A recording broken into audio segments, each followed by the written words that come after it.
Perspectiva 7, con Romer Garzón y Sofía Vintimilla. El 23 de noviembre de 2023, luego de ganar las elecciones anticipadas que se realizaron en el país tras la declaración de la muerte cruzada por parte del entonces presidente Guillermo Lasso, Daniel Noboa Asín asumió la presidencia de la República y la conducción de un país que en ese momento parecía inviable debido a la polarización política, altos niveles de inseguridad, déficit fiscal, racionamientos de energía, falta de inversiones, entre otros temas críticos. Daniel Noboa triunfó en las urnas con el 51.83% de los votos en segunda vuelta, siendo prácticamente un personaje desconocido en la política. Hoy analizamos el primer año de su gestión en un periodo de transición de solo año y medio hasta completar el periodo de Guillermo Lasso, periodo marcado, decimos, por importantes desafíos. Exploraremos los logros y las dificultades que han definido este año de gobierno de Daniel Noboa y las proyecciones al futuro. Damos la bienvenida a nuestra compañera Sofía Vintimilla.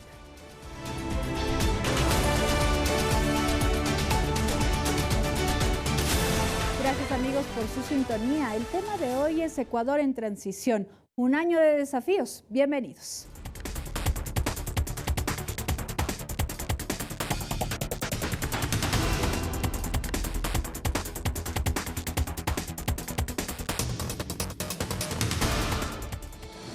En cuanto a economía, el Gobierno Nacional destaca el pago a proveedores externos en servicios de salud, educación, pero también las deudas heredadas con gobiernos locales o con el IES.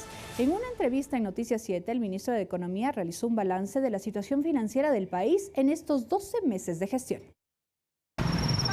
Hace exactamente un año, las principales noticias que circulaban en materia económica alertaban problemas para el pago a los servidores públicos. Y ese era el reto con el que Daniel Noboa asumía el gobierno.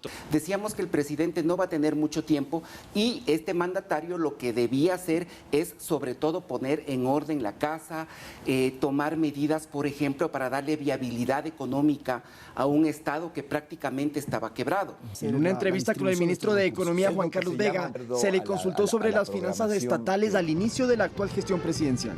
Asumimos del gobierno con unas reservas internacionales cercanas a los 4.000 millones de dólares, lo que en ese momento ponía en serio riesgo el sistema de dolarización. En este momento, las reservas internacionales superan los 8.600 millones de dólares. Vega agregó que la dolarización está respaldada, los sueldos para el sector público garantizados y que además ya se está al día en las asignaciones presupuestarias mensuales a los gobiernos autónomos descentralizados. Se han dado garantías soberanas por más de 900 millones directamente de organismos internacionales a gobiernos autónomos descentralizados para sus obras de vialidad, de infraestructura, de agua potable, de saneamiento. Sin embargo, aún quedarían 400 millones de dólares pendientes por concepto de las deudas acumuladas de periodos pasados. Hemos pagado todas las obligaciones que le han correspondido a este gobierno y hasta finalizar el año vamos a cerrar todas las deudas históricas con los gobiernos locales. En este año de gestión, el Ministerio de Finanzas informó que el gobierno ha cancelado montos referentes a las mencionadas deudas a los GATS, a Solca, a la Junta de Beneficencia de Guayaquil, a los educadores comunitarios. Se incrementó el presupuesto al Ministerio de Salud para las dializadoras y prestadores de servicio.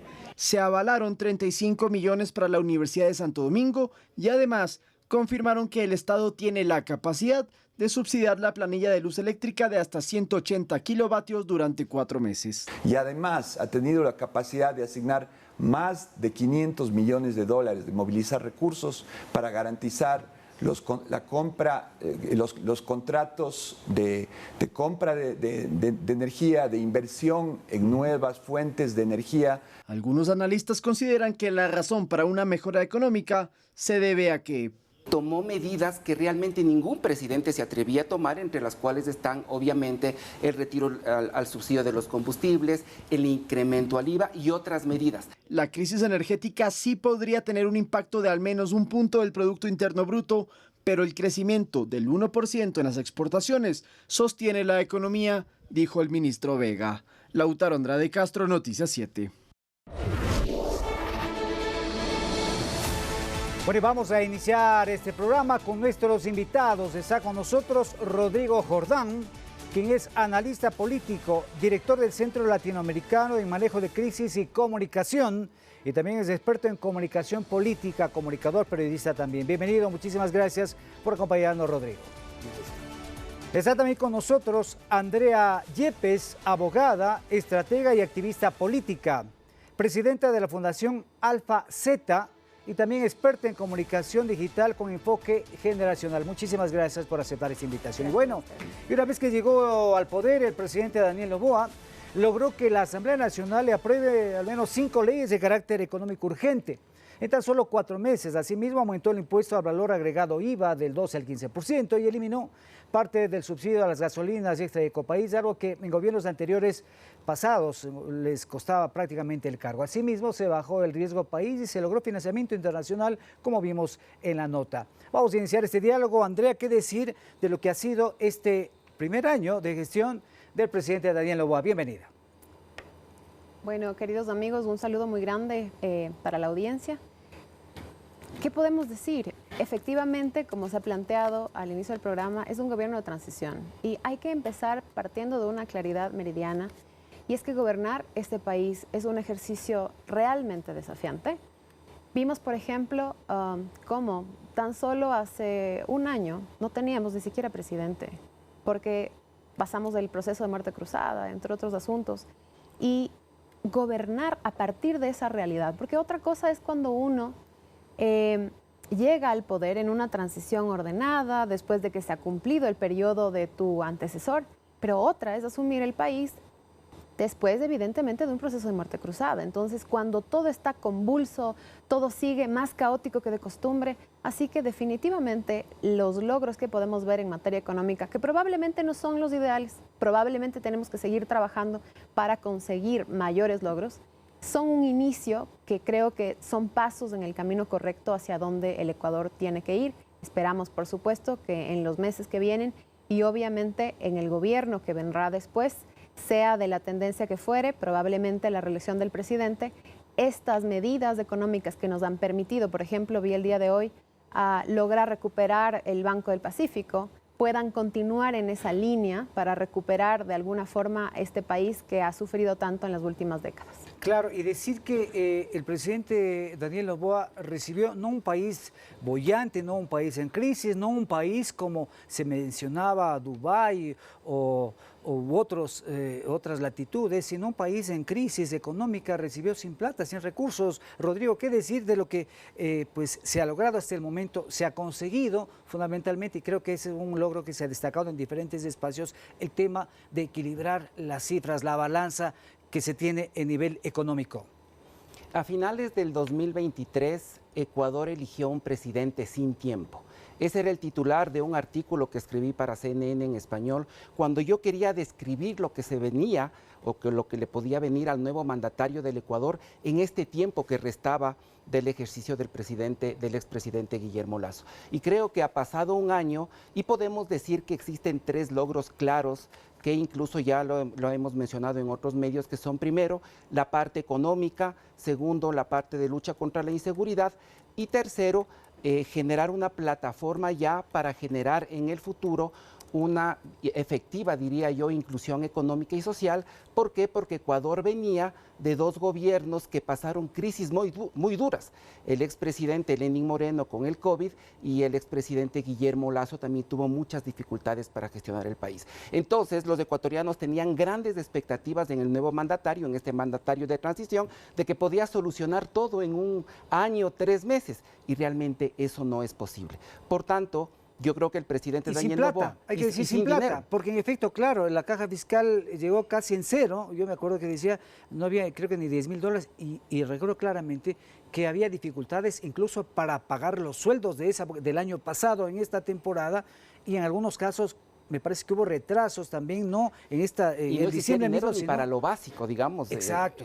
Para los gastos corrientes. Entonces yo creo que las personas tenían expectativas de que se podía solucionar todo en un año, 3 meses. Eso no fue posible, pero creo que ya se está dejando una base importante para lo que sería un periodo de 4 años, que lo viviremos ya entrado el 2025. Claro, Andrea, a ver, qué decir también de que ahora estamos hablando de los sueldos. Se ha garantizado en varias entrevistas, el ministro de Economía y Finanzas ha dicho que están garantizados los sueldos y los décimos para el mes de diciembre. Por ejemplo, por decir algo, eso ya da un poquito más de tranquilidad, más de calma.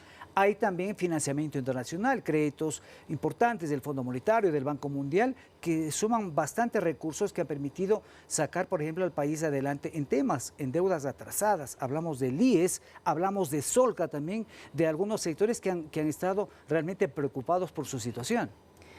Yo me quedo de la introducción del programa con una frase muy importante sobre la movilización de recursos. E insisto, evidentemente todos podemos tener una posición crítica, subjetiva, con respecto a todos los acontecimientos políticos del país, pero hay que pararse en la realidad. Y a la política ecuatoriana le hace falta un criterio de justicia. ¿A qué me refiero? No se puede juzgar en igual forma a quien recibe un país en bonanza que a quien recibe un país en quiebra, a quien recibe un país en caos que a quien recibe un país en una transición ordenada.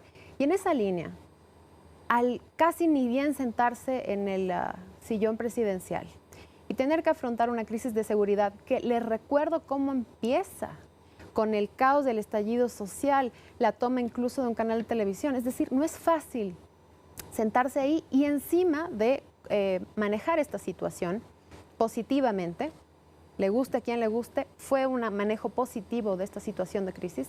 Adicional, tener la posibilidad de en paralelo conseguir los recursos que se necesitan para al menos saldar las cuentas más importantes del país. Y una vez más quiero ser muy clara con esto. ¿Estamos diciendo que esto es de lo ideal, que esto es lo único que se puede hacer? Por supuesto que no. Hace falta trabajar mucho más, pero quiero también ser enfática en un asunto. No es posible continuar un trabajo, no es posible lograr la estabilidad que tanto queremos como país si no hay condiciones de gobernabilidad. Y en ese sentido, lo que tenemos que hacer es dejar de ser un poco caníbales en el análisis del otro y tener la madurez política de reconocer lo que se hace bien cuando se hace bien y de poder construir con la opinión cuando se hace mal lo que se hace mal. Pero es que eso es lo que ha sido, esa ha sido la tónica del país. Pues Rodrigo, usted también ha estado en las líderes periodísticas, del periodismo puro y duro, y usted también conoce el tema periodístico. Realmente ese país está lleno de las críticas y no necesariamente constructivas. Entonces todo lo que hace cualquier presidente que sea, les parece mal. Todo está mal y empieza en las redes sociales a replicarse estos mensajes, pero quizá lo positivo es que, por ejemplo, yo recuerdo que hacía entrevistas en otro medio de comunicación y se hablaba de que el riesgo del país estaba cerca de los 2.000 puntos. En este gobierno se ha logrado bajar 628 puntos. ¿Y eso qué le da al gobierno? ¿Qué le da a quien está al frente del país? Le da credibilidad, posibilidades de abrir nuevos mercados, de posibilidades de tener recursos y pagar lo que se debe. Pagar, por ejemplo, el tema de las dializadoras. Se está haciendo un trabajo importante del pago de deudas atrasadas, de deudas pendientes que se han ido poniendo al día. No se puede solucionar de la noche a la mañana, Rodrigo, el tema. Así es, hay un tema que aquí creo que es importante porque en un periodo de transición lo más importante es dejar los cimientos para un periodo de desarrollo y ojalá de bonanza. Y creo que el presidente Daniel Noboa, incluso jugándose el capital político que tenía en tan poco tiempo, tomó medidas históricas que incluso presidentes con altísimo capital político en su tiempo, en el pasado, no se atrevieron a tomar, como son, por ejemplo, el tema del incremento al IVA, el retiro de los subsidios de los combustibles. ¿Por qué? Solo creo yo por una causa, porque el presidente Daniel Noboa toma un gobierno en quiebra. ¿Esto qué quiere decir? Lo que decía Andrea, ¿no? Sí, no había recursos. No había las condiciones, no estaba la mesa servida. Ni para lo básico, claro, porque veníamos de dos gobiernos que vivieron crisis importantes. Y por eso creo yo, y también coincido con Andrea, de que todavía hay que trabajar muchísimo, pero creo que por lo menos el próximo gobierno va a poder tomar un Estado que tiene cierta viabilidad económica, que existirán recursos para lo básico. Y yo creo que incluso el presidente Daniel Noboa en este último tiempo, porque a veces pensamos que el nuevo presidente se va a sentar ya el otro año a inicios, pero esto no es así. Él estará en funciones recién en junio del próximo año. Entonces, ¿esto qué quiere decir? Que todavía creo que queda un margen para enfatizar en algo. Tratar de ejecutar algo mucho más fuerte en cuanto a inclusión económica y social para que la ciudadanía termine de cerrar este círculo en cuanto a la percepción del presidente, de decir, bueno, es un presidente que pudo poner en orden las finanzas públicas, está combatiendo contra la inseguridad, que ese es un tema de todos los días, y finalmente también se dedicó a acelerar un poco más el tema de la deuda social. ¿Por qué cree usted, la pregunta para nuestros dos invitados, ¿por qué cree Rodrigo después, Andrea, que no tuvo un mayor impacto, como antes decíamos, estas medidas del IVA y de la gasolina, y más bien la gente le dio su respaldo al presidente? ¿Qué pasó? Rodrigo y después Andrea. Yo creo que para dar una respuesta rápida, el Ecuador en ese momento era un Ecuador en emergencia en el cual tenía que unirse, y vimos ahí cómo por primera vez en mucho tiempo incluso la Asamblea y el Ejecutivo trabajaron de la mano en un inicio, y con un problema como el de la inseguridad, creo que la sociedad se unió en torno al presidente Daniel Noboa para poderle dar viabilidad, como decía, al Estado a nivel económico y social, y creo que eso hizo que el presidente pueda tomar ciertas medidas que tenga el respaldo, lo cual obviamente no es del día a día de un Ecuador que, como decíamos, tiene mucho canibalismo político. Andrea, ¿qué decir de esto? ¿Qué pasó ahí? Yo insisto, Rommel, amigos, en señalar claramente lo difícil que es gobernar este país. Por lo tanto, el sobrevivir al gobierno, sea de transición o sea el gobierno ya de desarrollo, es un gran logro. Y en ese sentido, yo creo que el presidente ha dado claras muestras de ser una persona que tiene capacidad para entender el juego político en el Ecuador. Entonces, son a pesar que es un fundamentalmente... político joven, ¿no? Hay que decir, un político joven, 36 Sí. años apenas, estaba haciendo sus pininos también como asambleísta de la Comisión de Desarrollo Económico, si no me equivoco, y realmente no se lo conocía como un líder, como un posible estadista, y ahora le correspondió asumir ese reto. Sin embargo, el presidente Noboa viene de una familia muy política. Desde muy pequeño habrá vivido los intentos de presidenciables de su padre, y además hay un talento natural, y esto hay que reconocerlo, un talento natural de entender los momentos políticos, de entender las coyunturas políticas, de lograr, quiero ponerles un caso muy claro, de lo que muestra esta capacidad de entender el juego político. El presidente llega sin mayoría absoluta en la Asamblea. Exacto. Y logra aprobar problema. 5 leyes cuando su antecesor Guillermo Lasso no logra ni siquiera una. Y esto, en un país tan confrontacional como el nuestro, es una muestra de una capacidad de gobernar, de tener gobernabilidad, crear, construir gobernabilidad. Ahora, la gente a veces asocia siempre, y sobre todo los detractores, destructivos, porque este país no va a llegar a ninguna parte si es que seguimos haciendo crítica y tratando de que la opinión política siempre nos lleve a la destrucción. Dicen que claro, que evidentemente lo logró, pero fue por otros intereses y demás. A donde se vaya la reflexión, ahí hay una capacidad clara y demostrable de tener este talento para poder entender el juego político. Y quiero ser clara también en esto. Tener capacidad de generar gobernabilidad no necesariamente está aliada con los índices de gestión que uno desearía. Otra vez vamos a insistir, evidentemente hay que seguir construyendo todavía mejores índices de gestión. Sin embargo, es importante que para que estos logros, digamos, de gestión puedan llegar, existan condiciones de gobernabilidad. Y hablábamos del asunto de la crisis de seguridad, cómo la gente acepta una subida del IVA del 15%. Les gusta o no, y yo sé que esto puede sonar muy doloroso para otras tiendas políticas, pero solamente se puede lograr tomar una medida así de radical sin tener estallidos sociales cuando hay liderazgo, como sea que se haya construido, donde sea que se haya construido. Yo entiendo la necesidad de querer taparse los ojos ante las cifras económicas, ante la capacidad que ha tenido de cogobernar con la Asamblea la mayor parte del tiempo. Evidentemente lo que sucedió ayer es una realidad nueva y muy electoral, pero lo cierto es que hay logros. ¿Son los ideales? Eso habría que revisarlos objetivamente, pero logros hay, capacidad hay, lo siento mucho, así es. Claro, a ver, ya para cerrar este bloque, importante las reflexiones que se han realizado aquí, el tema social también, hay que destacar algunos hechos importantes ha habido. Por ejemplo, por decir algo cercano, la creación de una nueva universidad para Santo Domingo de los Áchilas, la creación de unas unidades educativas también importantes, reparación de otras escuelas, algo que no se había hecho. Se calcula que había como 70.000 jóvenes, niños jóvenes que habían abandonado el sistema escolar y se han recuperado, me parece, como 30.000, que es bastante también.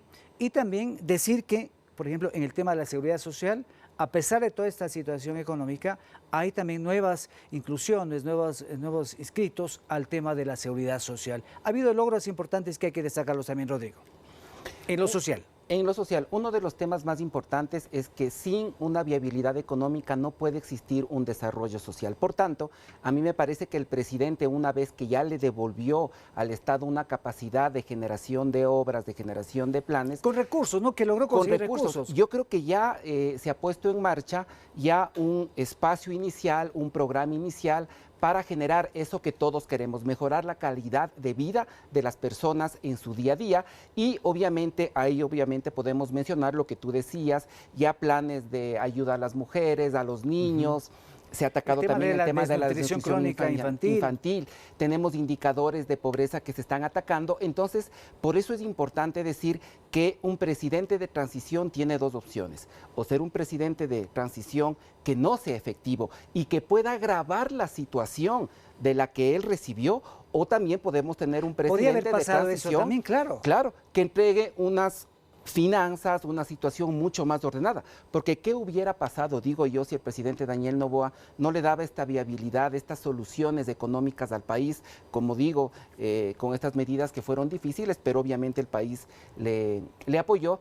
Estuviéramos al borde, yo diría hasta de perder nuestra moneda y de vivir realmente hasta una guerra social. Por eso es importante y obviamente aquí estamos viendo que este periodo de transición ha sido positivo porque se están generando las condiciones, no solo con intenciones, sino también con acciones y resultados para ya un periodo posterior de 4 años que debe ser dirigido de una manera, yo diría, eficiente. Entonces también hay que destacar esto y como yo decía antes, es imposible en un año 3 meses solucionar todos los problemas que llevamos casi, yo diría, 50 años. Correcto. Andrea, un comentario sobre la inversión o la ejecución en el ámbito social.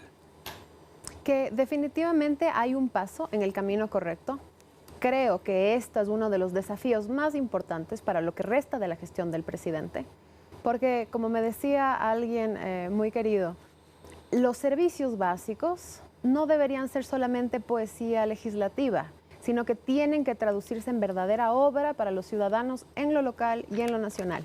Y creo que por muchas razones, curva de aprendizaje, que creo que es una de las tareas pendientes del presidente, el evaluar muy estrictamente a su equipo de trabajo para garantizarse estar rodeado de los mejores elementos posibles y rendirle al país esos resultados que está esperando.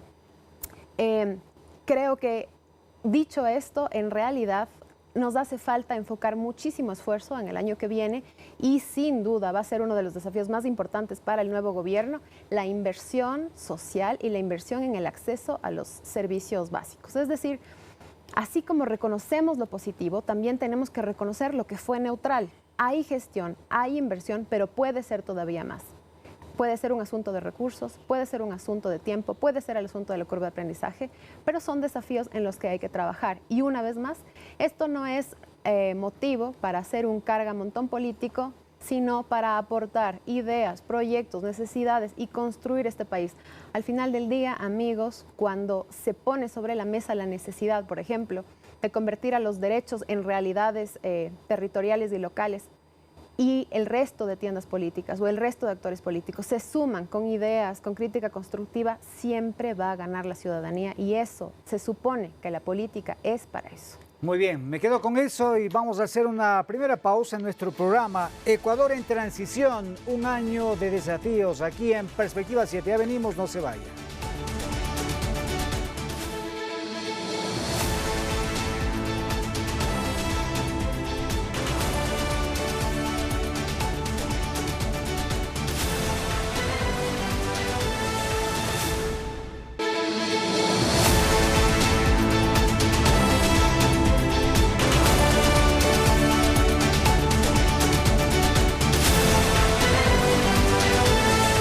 Gracias amigos por su sintonía. En enero el gobierno del presidente de la República, Daniel Noboa, ante el incremento de la violencia criminal, declaró la existencia de un conflicto armado interno. La conformación del bloque de seguridad ha dejado resultados positivos en la lucha para frenar las acciones de las organizaciones criminales, 22 de las cuales ya han sido catalogadas como grupos terroristas.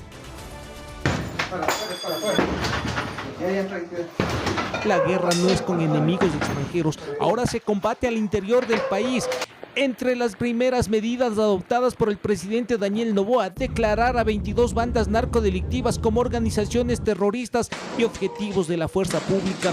Los efectos directos de la violencia criminal por posicionamiento territorial se trasladaron a las calles. El accionar del bloque de seguridad se refleja en la disminución de los homicidios intencionales, que han bajado al 18% a nivel nacional. De 7.151 hemos podido reducir ahora a 5.866 homicidios intencionales. La intervención del bloque de seguridad en el distrito Manta, que comprende Montecristi, Jaramillo y Manta, del 6 de junio a la fecha permitió la reducción de muertes violentas en un 29.2%. Hemos logrado bajar de un 168 homicidios intencionales del 2023 a 101. Otro de los puntos conflictivos, como el Cantón Durán, también fue intervenido. El pasado 17 de julio, el primer mandatario ingresó con un convoy de tanquetas militares declarando la guerra al crimen organizado. El viejo Ecuador quiere que Durán siga siendo una sede del narcotráfico, perpetuando ciclos de violencia y desesperanza. Pero nosotros no vamos a permitir que sigan jugando con la vida de los habitantes de Durán. Del 1 de julio a la fecha, las operaciones han permitido la reducción del 32.5% de homicidios intencionales. Esto es de 286 homicidios intencionales en el 2023 a 193 homicidios intencionales. En 11 meses, la policía realizó 37.794 operativos que dejaron 9.360 armas decomisadas, 396.411 municiones, 29.991 explosivos y 65.491 personas fueron puestas a órdenes de la justicia. 15 de los cuales han sido neutralizados por la Policía Nacional. Además, capturaron a 11 objetivos de alto valor. En mayo fue detenido en Panamá alias Negro Tulio, líder de la banda de los Chone Killers. Meses después, en España, fueron ubicados alias Comandante Willy y alias Ronco, cabecillas de la banda narcodelictiva Los Tiguerones. Otro de los logros que permitió bajar la violencia carcelaria fue la decisión que militares colaboren en el control de los centros penitenciarios. Los constantes operativos para decomisar armas, droga y todo objeto prohibido devolvió la calma a los privados de la libertad. Así, con acciones efectivas, nuestros policías y militares restauran el orden. Las Fuerzas Armadas ejecutaron 293.168 operaciones, 36 pistas clandestinas fueron destruidas, así como 150 hectáreas de cultivos ilícitos. Hemos afectado a la economía criminal con 4.132 millones de dólares. De enero a la fecha han decomisado más de 263 toneladas de droga. Iván Casamen, Noticias 7.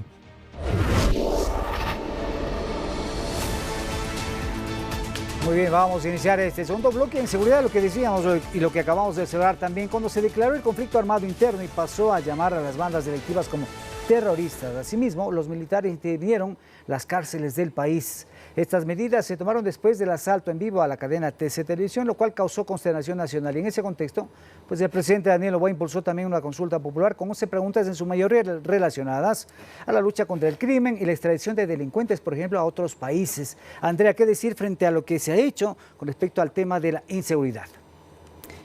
Yo creo que definitivamente, si recordamos, hablábamos hace un momento sobre lo corta que es la memoria histórica del país. Cómo olvidamos con tanta rapidez los sucesos. Y yo quiero retrotraerles, ya hemos escuchado hace un momento el tema del asalto TC, el día del asalto TC. ¿Qué tipo de país vemos en función de ese asalto y la realidad que vivimos al día de hoy en materia de seguridad? Definitivamente. Les quiero recordar también todas estas brigadas de Fuerzas Armadas, policía, recorriendo, peinando literalmente el territorio, los puntos de retén para poder controlar de alguna forma la circulación de estos grupos que en un momento determinado al inicio de este año intentaron realmente causar un caos y una inestabilidad muy grave dentro del país. Una vez más, ¿está solucionado este problema? La respuesta obviamente es que no.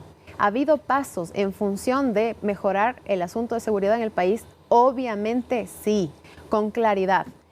Y ¿Hay temas pendientes? Por supuesto. Por ejemplo, tenemos un sistema de justicia que se encuentra en emergencia y que requiere atención. Todo el trabajo que se hace... No tiene que ver con el Ejecutivo, pero forma parte de todo el tema de la inseguridad. Efectivamente, Rommel. Y poder contribuir para que el sistema de justicia pueda recibir los recursos que requiere para poder tener justicia de calidad, justicia rápida, justicia eficiente. Entonces, ¿hay cosas que hacer? Por supuesto que sí. El asunto de construir esta nueva justicia que realmente responda a las necesidades de la gente, desde mi perspectiva es primordial, es uno de los desafíos para el presidente y para quien sea vencedor del proceso electoral que se avecina, porque definitivamente todo lo que se haga en territorio no funciona si no cubrimos el último ciclo de ese proceso, que es que la gente que comete actos en contra de la seguridad y en contra de la estabilidad de las sociedades reciba lo que por justicia le corresponde. Claro, y vemos todos los días que hay operativos de control antidelincuencial, antiterrorista, capturas de droga, cifras realmente alarmantes. Hay también alternativas que ha planteado el presidente de la República. Estamos haciendo un balance de su gestión que tiene que ver, por ejemplo, con la posibilidad de que se instalen o que exista un proceso de cooperación de militares extranjeros aquí en el país, como en su momento se dio con la base de Manta, que fue expulsada del país en el gobierno de Rafael Correa, pero ahora se habla de la necesidad de avanzar esta cooperación y enfrentar la inseguridad, Rodrigo. Entre otros aspectos también, ¿no? Yo creo que para hacer una evaluación importante y sobre todo justa de la gestión en el tema de seguridad debemos entender cuál es el problema. El Ecuador venía ya desde hace algunos años con problemas graves de inseguridad carcelaria y ciudadana.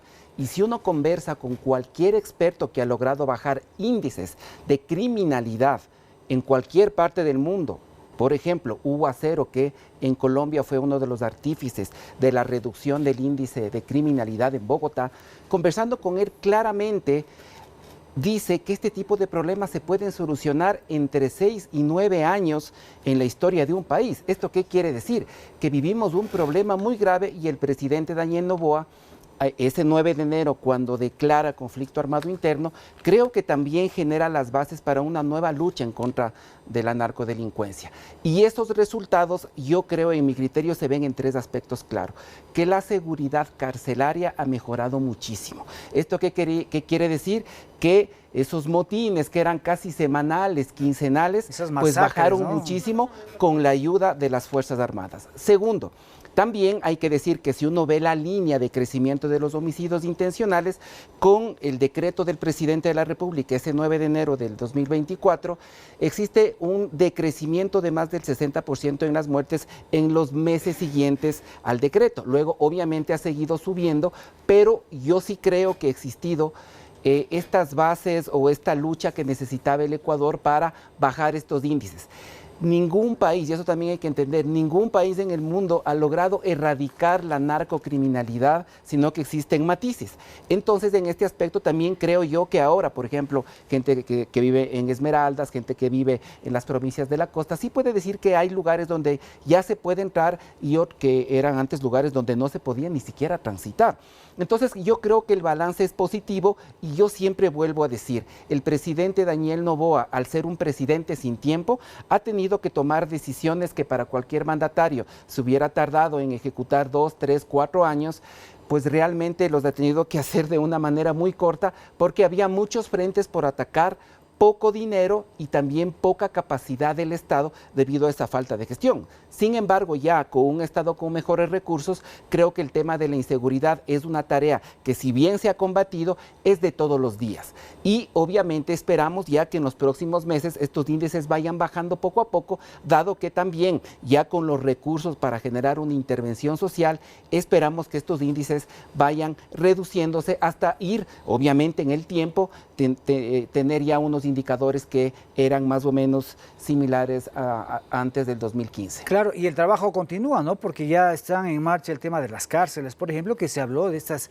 nuevas cárceles, de estos centros penitenciarios pues, de máxima seguridad, que también forman parte de toda una estrategia. Se ha logrado reducir el índice de homicidios en un 17-18% más o menos. Está el tema de las cárceles, está toda la ejecución, el apoyo de Fuerzas Armadas y un poco, si bien el tema, como dice decía Andrea, no se ha solucionado, no se puede solucionar. Rodrigo dice que los estudios hablan de 9, 10 años, pero se van dando pasos aparentemente en firme y la ciudadanía quizá tiene un sentimiento, quizá un poquito más de tranquilidad a lo que teníamos antes. Andrea. Totalmente. Y yo insisto una vez más, no se trata aquí de aplaudir todo, criticar todo, sino de ser justo y claro y propositivo.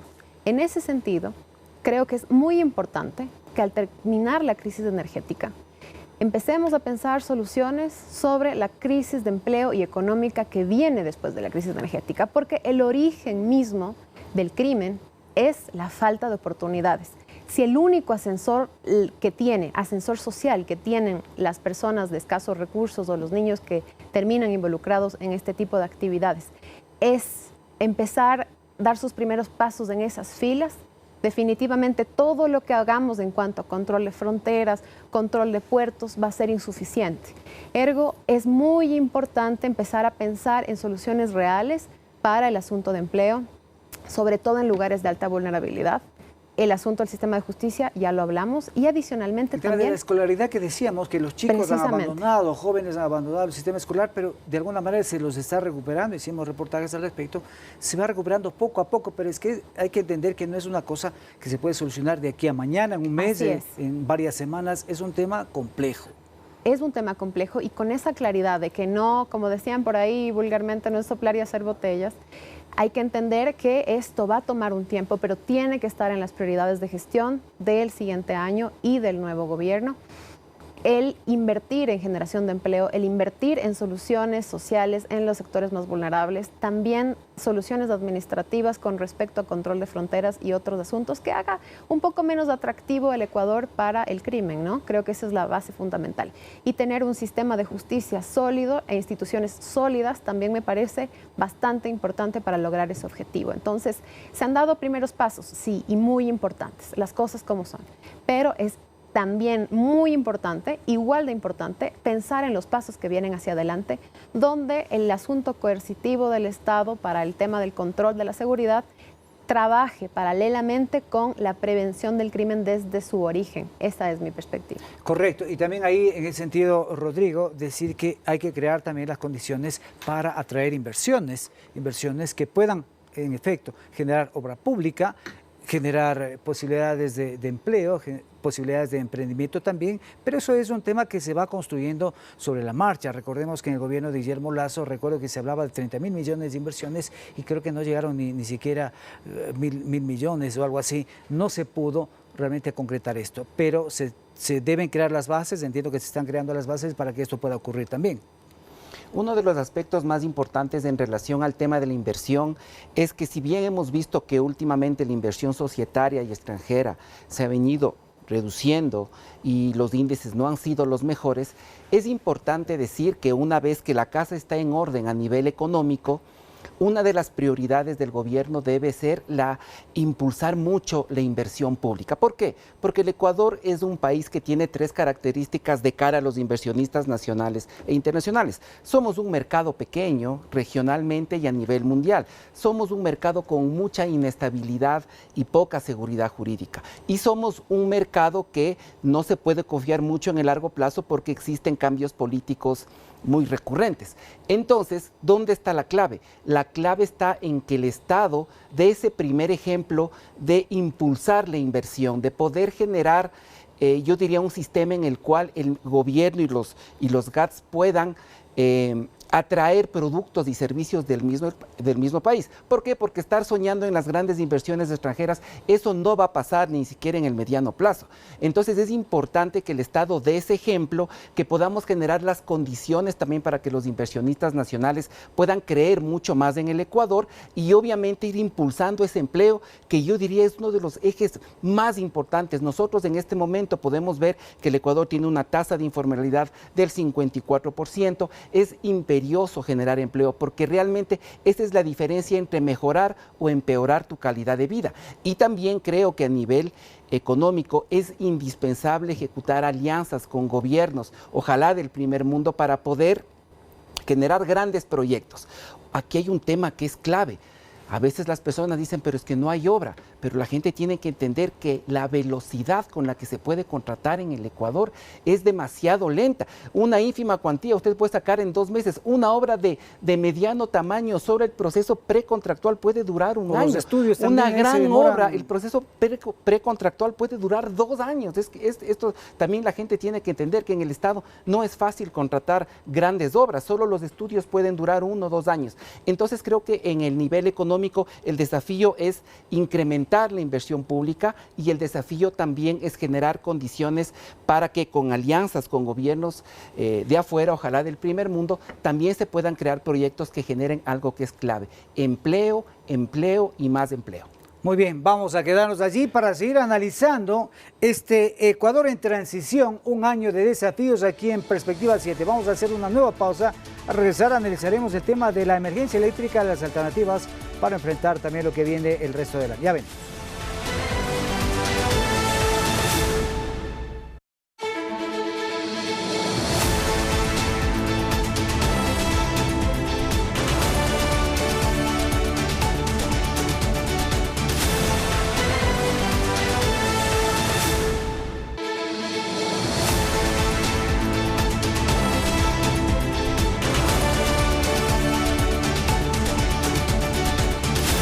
Continuamos, amigos. En este año de gobierno, el presidente de la República, Daniel Noboa, y su equipo evaluaron los mecanismos y las medidas a tomar para superar la crisis energética y disminuir los intervalos de los racionamientos de luz. Veamos. En este 2024 suscitó la sequía más cruenta de los últimos 60 años y en zonas como el austroecuatoriano no cayó ni una gota del cielo durante más de 120 días. Los ríos quedaron secos y las represas de agua también. La crisis energética provocó cortes de luz de hasta 14 horas. En ese marco, el gobierno tuvo que buscar medidas para resolver la situación y una de las principales fue anunciada por la ministra encargada Inés Manzano acerca de cambiar la matriz energética. Esto significa que en un mediano plazo el Ecuador ya no dependerá en un 72% de las hidroeléctricas para tener luz, sino que pueda obtener energía de otras fuentes como las centrales térmicas, las fotovoltaicas, las eólicas o las geotérmicas. El proyecto Chachimbiro en Urcuquí entrará en marcha tras recibir un crédito de 43 millones del gobierno japonés para su ejecución. Que puede otorgar cerca de los 55 megavatios de energía, ¿no? Chachimbiro está planificado con un potencial total de 178 megavatios. También se otorgaron licencias ambientales para 6 proyectos entre solares e hidroeléctricos como son Imbabura, Ambi, Intillana, Urcuquí, El Rosario y Santa Rosa, que proveerán de casi 400 megavatios. Además, se entregó el título habilitante para el proyecto Hidrooriente, una hidroeléctrica privada que generará 100 megavatios para los procesos productivos de una compañía que se desconectará de la red eléctrica nacional. Y siguiendo esa línea, el presidente Noboa eliminó el subsidio de electricidad para las mineras en el Ecuador. Sin embargo, el déficit energético se mantiene alto, por lo que desde el Ejecutivo implementaron 3 medidas. Se repararon 7 centrales térmicas para que vuelvan a producir 334 megavatios. Se contrató un primer bloque de compra y alquiler de energía con 341 megawatts y se licitó un segundo bloque de proyectos para otros 788 megavatios, concluyendo en un total de 1.598 megawatts, que ya estarían operativos para finales del primer cuatrimestre del 2025. Y entre ellos se encuentra la barcaza de generación flotante de Car Power Ship, ya conectada a la red nacional. Realmente ahorita tenemos la 100 en Ecuagrán, esta está ahí. ¿Está operativa? Está operativa, claro. 100%. Sí, sí. De hecho, a veces nos dan 101, 102, o sea, un poquito más. El gobierno también envió a la Asamblea Nacional 2 proyectos de ley para impulsar la inversión privada en el sector eléctrico. Ambas fueron aprobadas y permiten la presentación de propuestas de hasta 100 megavatios de energía renovable. Y así se busca que, por ejemplo, vecinos como Colombia nos vendan electricidad. Ha sido en promedio, porque son por hora que se va despachando, pero en promedio son 420 megavatios hoy. Finalmente, una obra olvidada por años, Toachi Pilatón, entrará en funcionamiento en una primera etapa el 17 de diciembre y para febrero ya entregaría 200 megavatios a la red nacional. Lautaro Andrade Castro, Noticias 7.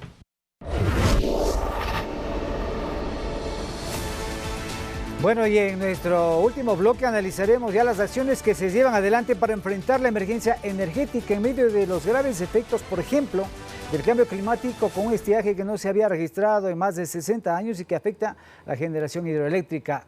Están allí alternativas como el alquiler de la barcaza, el mantenimiento de los equipos, la compra de Energía Colombia, los nuevos motores que están en camino, la entrada en funcionamiento de Toachi, Pilatón, entre otras, forman parte de estas soluciones. Andrea, bueno, decir que se espera que en los próximos días ya esta emergencia que enfrentamos, no de ahora, sino desde hace por lo menos unos 30 años en diferentes gobiernos, pues se ha ido acentuando en el país. Esperamos las soluciones ya en los próximos días, próximas semanas. Definitivamente es algo que el Ecuador espera con muchísima ansiedad, diría yo incluso. Y quiero destacar algunas cosas de esta crisis energética. Más allá de las soluciones técnicas, creo que ha sido definitivamente un acierto el darle la oportunidad al privado de que contribuya con el asunto de la energía en el país, que siempre ha sido un tema tabú de poder permitir que el privado que intervenga, pero de todas formas a mí me parece una muy buena decisión. Además, cuando se está priorizando proyectos que tienen que ver con energías limpias, que me parece definitivamente una marca que intenta diferenciarse mucho de gobiernos anteriores, como por ejemplo Rafael Correa con el asunto de hidroeléctricas. El presidente, pensaría yo, intenta posicionarse como para ser recordado como quien soluciona la crisis a través de la energía limpia. Y esto va a ser un poco extraño que en este bloque de energía hablemos de asuntos comunicacionales, pero creo que es muy importante. Hay esta encuesta de Comunicaliza que circuló hace algunas semanas, donde evidentemente la ciudadanía se pronuncia diciendo que el 50% de la población no considera que el presidente sea el responsable de esta crisis, sino que esta fue generada por negligencias de gobiernos pasados y también por asuntos ambientales y climatológicos.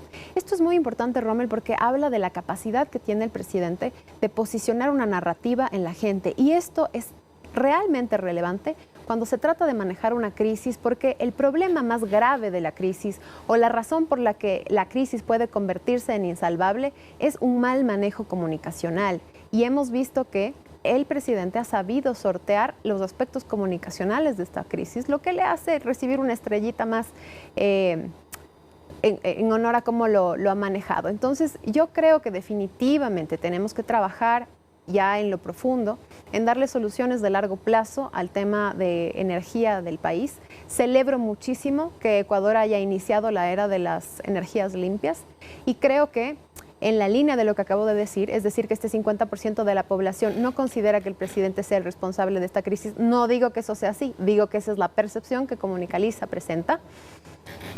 Si logra resolver la crisis energética, como lo ha dicho en este diciembre, el presidente no solamente se va a llevar los aplausos de haber solucionado esta crisis, sino también de haber solucionado una crisis que heredó, que él no causó, lo que implicaría muy probablemente el crecimiento de su aceptación y probablemente incluso de su intención de voto como candidato.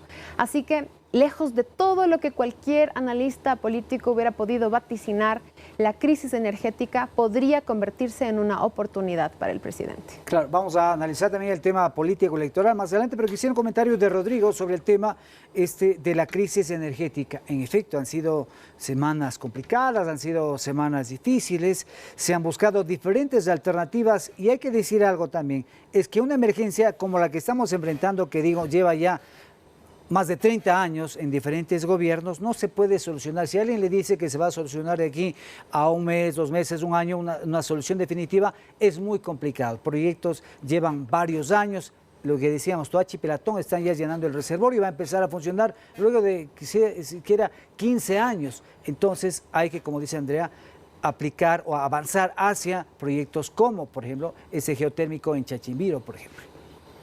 Uno de los temas que se debe entender cuando se analiza la crisis energética es que la mayoría de gobiernos en el Ecuador últimamente ha tenido este tipo de crisis. Por ejemplo, hablemos del año 2009. El expresidente Rafael Correa también tuvo que decretar varios meses de cortes, dado que había un déficit hidrológico y las hidroeléctricas no podían generar. También le pasó y le ocurrió al presidente Guillermo Lasso antes de entregar el poder y también le ocurrió al presidente Daniel Noboa. Aquí hay un tema que me parece clave e importante.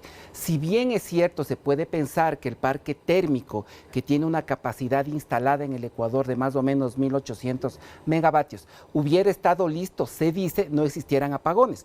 Pero realmente esa falta de recursos crónica del Estado desde el año más o menos 2017 se se puede inferir que era muy difícil mantener o haber tenido ese parque térmico listo cuando no existía recursos ni siquiera para lo básico. ¿Qué es lo que hace el presidente Daniel Noboa?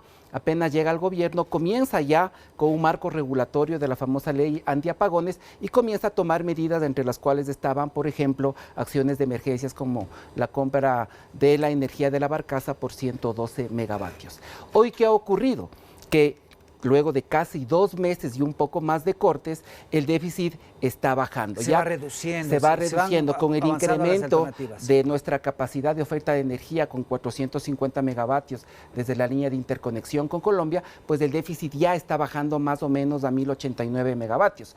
Y luego, creo yo que ya digamos, la situación hidrológica, climatológica va a ir mejorando también, y claro, creo que también ya se irá reduciendo este déficit. Pero aquí lo más importante es algo, que si bien el país ha sufrido muchísimo con este tema, que es un tema crónico que ha tenido el Ecuador desde hace mucho tiempo, creo que esta crisis le deja una gran enseñanza al país, que es de apostar, como decía Andrea, por energías limpias. Proyectos que nunca se pensaron que se podían ejecutar, hoy se van a ejecutar, pero ya no pensando en la hidroelectricidad, sino pensando ya en parques fotovoltaicos, en parques geotérmicos, en parques eólicos nuevos, que antes... Incluso el presidente planteó la posibilidad de energía nuclear, hicimos un programa también, que hay posibilidades también. Y que hay en otros países también, en el Ecuador, incluso en América Latina. Antes del año 2023 ni siquiera se había pensado. Entonces, esto va a generar, yo creo, una huella tan profunda en la sociedad y en el gobierno que va a ser, yo creo, ya difícil que a futuro tengamos cortes, dado que el país, me parece a mí, que va a estar mucho más preparado, sobre todo por la profundidad de la crisis. Y creo yo también que si es que ya las soluciones van fluyendo, también tenemos, por ejemplo, un parque térmico que genera en tierra, tenemos el parque térmico que está generando sobre agua. Yo creo que el déficit irá bajando y por eso creo yo que esta es la puerta para que este realmente sea un problema del pasado para el Ecuador ya en el largo plazo. Pero también aquí hay algo positivo que creo que no se dice, es que este déficit que tenemos es por un crecimiento permanente que ha tenido la economía en los últimos años, aunque bajo, pero la demanda que de demanda energía, un crecimiento económico que demanda mayor cantidad de energía. Claro, entonces una de las señales de un crecimiento económico importante en una sociedad es que sube la demanda de energía y en Ecuador ha sido alta casi de tasas del 7% anuales. Por tanto, creo que el problema se solucionará pronto y creo que esta crisis nos dará un mejor país en ese tema en el futuro. Correcto, importante esto. Ya para la recta final del programa vamos con el tema político electoral que me parece importante y Andrea planteó la encuesta de Comunicaliza. El presidente Daniel Noboa, a pesar de todos estos vaivenes que ha tenido que enfrentar, como decíamos en este programa, son desafíos, pues se mantiene primero las posibilidades de, o la intención de voto en el Ecuador. ¿Qué decir frente a ello, Andrea? Usted que es analista, estratega política también. Yo he sido muy tajante con respecto a esto en mis intervenciones y lo voy a mantener hasta el final de este proceso electoral. En el Ecuador existen solamente 2 alternativas, 2 candidatos que son competitivos. Está por un lado el presidente y está por otro lado la candidata Luisa González de otra tienda política. Y son entre ellos 2 que el país va a decidir. Esto es un contexto muy atípico porque normalmente tenemos solo 2 candidatos en segunda vuelta, no en primera vuelta. Pero no me parece responsable generar una idea de que ese pelotón del 1 al 3% tiene la más peregrina posibilidad de alcanzar sus objetivos electorales. Compiten contra 2 candidatos que tienen prácticamente 30% del padrón, el resto están en el 1 al 3%, tendrán que subir más del 25% en intención de voto. Eso puede suceder, claro, lo vimos con el presidente en la segunda vuelta de la última elección, pero definitivamente fue casi un milagro. Esto no sucede todos los días, así que no creo que vaya a volver a suceder. Y en ese sentido, lo que se demanda en este momento es analizar entre las opciones competitivas y evidentemente tomar una decisión. Y en cuanto a los políticos, lo que demandamos es que sus campañas aplasten el acelerador, que sean todavía más competitivos de lo que ya son.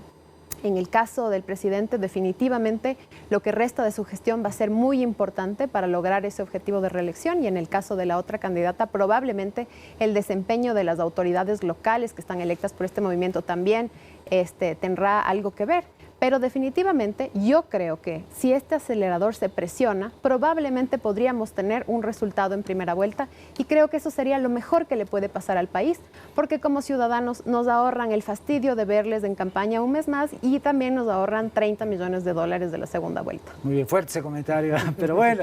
A ver, Rodrigo, vamos a terminar el programa, un minutito y medio más o menos. A ver, ¿qué decir ya lo que se avecina en el ámbito político electoral? Yo creo que los ecuatorianos, para decir algo rápido, están esperando a un nuevo presidente para ya poder ver las acciones que se pueden ejecutar en 4 años de gestión. A largo plazo. Ya en el largo plazo. Existen grandes expectativas, como decía yo, porque estos dos gobiernos que son anteriores al del presidente Daniel Noboa han generado una crisis muy importante en el Ecuador, que incluso tuvieron revueltas sociales, pero ya de niveles insostenibles. Y creo que al entrar en un periodo de 4 años, las expectativas no solo van a subir, sino también me parece que el nuevo presidente tendrá que mirar mucho hacia el tema social, como hemos dicho.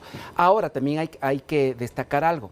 Muchos analistas, y podemos ver que realmente el sentimiento ciudadano está muy fuera de algunos analistas, porque si bien han existido muchas críticas al presidente, vemos que el presidente todavía tiene cierto blindaje y no ha existido un derrumbe importante en su capital político. Y hoy es una de las dos principales cartas para llegar, en el caso del mandatario Daniel Noboa, a Carondelet. Entonces me parece que el presidente sí ha generado un blindaje con todo lo que se ha ejecutado, la gente ha estado viendo lo que está ocurriendo en el Estado, y me parece que hay mucha responsabilidad ya para el próximo mandatario, porque ya no será un periodo de transición, sino un periodo de ya más largo de 4 años. Muy bien, muchísimas gracias a nuestros invitados, Rodrigo Jordán, a Andrea Yepes, que han estado con nosotros en este análisis y esta revisión breve, este repaso breve de los hechos más importantes del primer año de gestión del presidente Daniel Noboa, en donde abordamos los temas económicos, sociales, políticos, así como las expectativas que existen para el futuro del Ecuador en medio de la próxima campaña electoral.